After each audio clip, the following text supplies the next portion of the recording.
রাহিব আজকের এই আসন্ন উপজেলা নির্বাচনের মতবিনিময়ের সময় উপস্থিত আছেন আমাদের সবার শ্রদ্ধেয় বড় ভাই। একসময় আমি ওনার সাথে ফুটবল খেলেছি। আমার ক্লাসমেট জনাব মতিউর রহমান রুবেলের বড় ভাই জনাব মশিউর খান সহ আজকে অনুষ্ঠানের সম্মানিত সভাপতি, আসন্ন উপজেলা নির্বাচনের প্রার্থী আমার স্নেহের জনাব ইঞ্জিনিয়ার বাসির খান সহ পত্র এলাকার সুধীমণ্ডলী, আসসালামু আলাইকুম। আমার আসলে রাজনৈতিক পরিচয় নাই, আমি একজন শিক্ষক, আমি জগৎপুরের সন্তান। আমি বুঝ হওয়ার পর থেকেই আসলে আমি বুড়িচং দীর্ঘ সময় ধরে ছিলাম এবং কুমিল্লা চাকরি করছি। আমি খুব স্নেহ করি বাসির খানকে এবং সে খুব শ্রদ্ধা করে আমাকে। আমি আবারও বলছি যে আমার রাজনৈতিক পরিচয় নেই, আমি দলমত নির্বিশেষে আমি মনে করি যে আমরা একজন যোগ্য প্রার্থী আমাদের দরকার।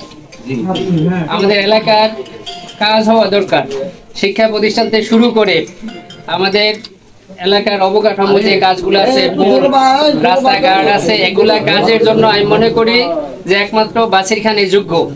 আমি অন্য কোনো প্রার্থীদেরকে এখানে হেয় করতেছি না, কিন্তু আমার কাছে যেটা মনে হয়েছে আর কি, আমি একজন শিক্ষক হিসেবে বলছি, আমি আমাদের পার্শ্ববর্তী টাকই হাই স্কুলের অ্যাসিস্ট্যান্ট হেডমাস্টার।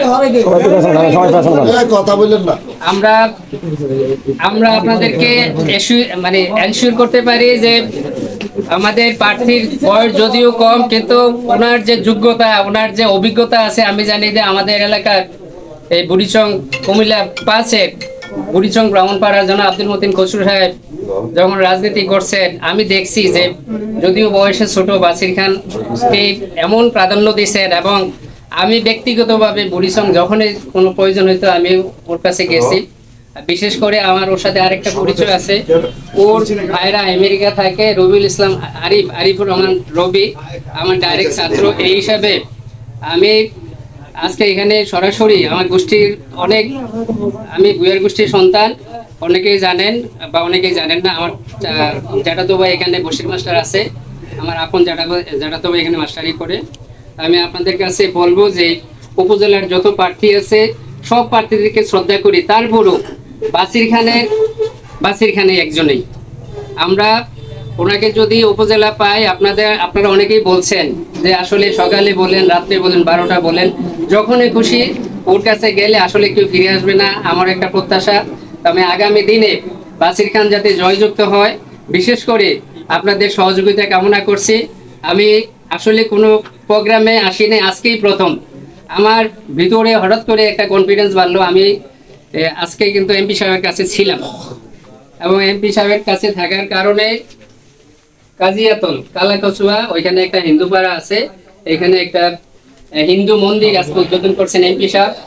এখানে যাওয়ার পরে আমাদের আরেকজন প্রার্থী ছিলেন, আমি ওইখানে ছিলাম। তো আমি অন্য একটা কারণে এমপি সাহেবের কাছে গেছি, যাওয়ার পরে মিয়ামিতে এখানে খাওয়া হয়েছে। তো এইখানে একটা সাক্ষাৎকার বা একটা বক্তব্যের মতো এখানে ছিল।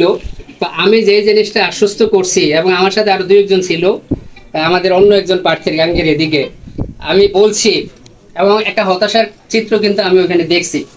গাঙ্গের ওইদিকে একটা হতাশার চিত্র আছে। আপনারা যদি মনে করেন যে না বাসির খান যোগ্য, বাসির খানরে ভোট দেন, ইনশাল্লাহ আমার যে একটা বিশ্বাস, অবশ্যই বাসির খান পাস করবে।